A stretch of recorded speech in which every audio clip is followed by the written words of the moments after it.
Prince Harry and Invictus. His games could get cancelled.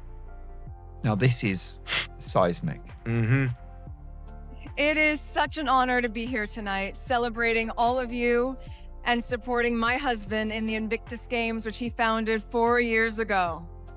First, I want to extend a heartfelt thank you to the Invictus Games 2025 Organising Committee for their sheer passion and hard work in making these extraordinary games possible.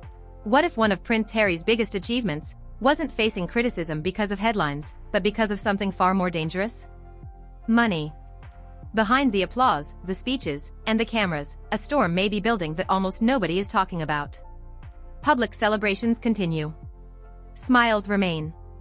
Promises are still being made. But behind closed doors, official documents, funding figures, and unanswered questions are painting a picture that has left many wondering. Is the next Invictus Games heading toward its biggest crisis yet? Prince Harry has repeatedly described the Invictus Games as a mission bigger than himself, a place where wounded veterans rediscover purpose through competition. It has long been viewed as the strongest part of his public legacy. But today, that legacy appears to be standing at a crossroads. The countdown to Birmingham 2027 has already begun, yet beneath the confident public appearances lies a financial picture that has sparked serious discussion among observers following the project. On stage, the message was optimistic. Cameras captured confidence. The official announcement suggested everything was moving forward exactly as planned. But official figures discussed in the transcript tell a more complicated story. References are made to a funding gap exceeding £33 million, concerns over sponsorship, and questions about how the remaining budget could be secured before the opening ceremony. For the hundreds of athletes preparing for the Games, those financial realities matter far more than headlines. The biggest question isn't about royal drama, it isn't about social media, it isn't even about Harry himself, about whether the competition these veterans have trained for can be delivered as promised. According to the transcript, the UK government announced a commitment of £26 million. At first glance, that number sounds reassuring. Many people naturally assumed that meant the event had already been fully funded. But the transcript explains that the funding is structured in stages and linked to private fundraising milestones. It notes that only part of the pledged amount had been released by mid-2026, leaving the remainder dependent on future fundraising targets being achieved. That changes everything. Suddenly, the reassuring headline begins to look less like the end of the story, and more like the beginning of a much bigger question. Private money doesn't arrive, what happens next, who fills the gap, and if nobody does, who pays the price? The transcript also compares Birmingham's sponsorship picture with previous games, noting that Vancouver reportedly had significantly more corporate partners.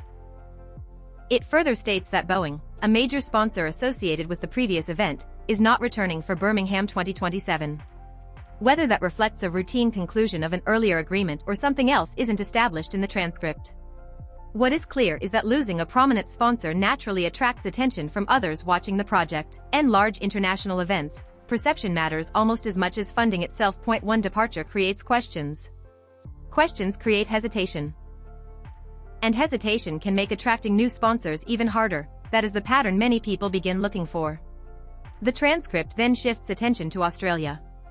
It notes that the Australian government chose not to renew a previous funding commitment for Invictus Australia while increasing spending in other defence and veteran-related areas. The transcript presents this as a notable development and discusses questions raised around earlier visits connected with Invictus.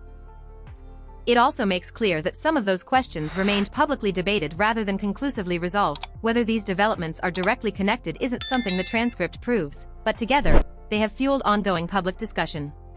Then comes another surprising detail. The host city itself, Birmingham, has faced well-documented financial challenges in recent years. The transcript explains that while the city has moved beyond its formal financial emergency, questions remain about its ability to absorb additional risks associated with a major international event if funding pressures continue. It also notes public debate over the decision to invest in hosting the Games despite wider budget pressures affecting local services. Now the puzzle starts looking bigger. A funding challenge. Questions about sponsorship. A city still recovering financially. And hundreds of athletes continuing to prepare for an event that everyone hopes will succeed. One disputes the importance of what Invictus represents for veterans. That is precisely why these financial questions have attracted so much attention. Because if solutions aren't found in time, the people who have trained the hardest may ultimately face the greatest uncertainty. As this story draws to a close, one truth stands above every headline, every debate, and every public opinion. The future of the Invictus Games will ultimately be shaped not by speculation, but by whether the documented financial and organizational challenges described in the transcript can be overcome.